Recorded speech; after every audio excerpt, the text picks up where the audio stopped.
Сәлеметсіздер ме достар?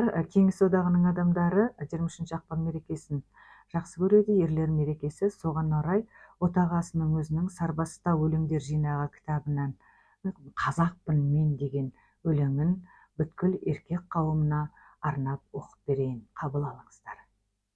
Қазақпын мен, еркін жүріп көшкенмін, сайын дала өңіріне самал болып ескенмін.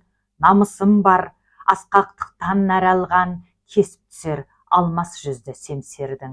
Сер ұлымын, жомарт жүрек қазақтың, асқақпын мен, бас имеген азатпын. Намысымды жанығанда тойнатып табылам, жебесінің ұшындамын, кере тартқан садақтың.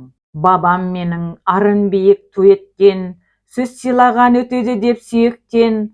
Арды аттап намыс отын оятса, найза болып қадалатын жүректен.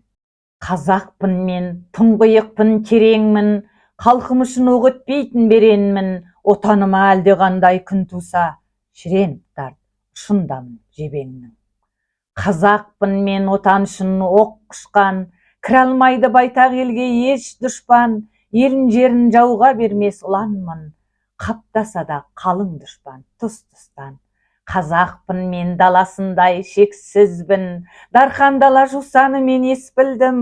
Өздігімнен килікпегем ешкімге, ер көңілді бекзат жүрек тектімін.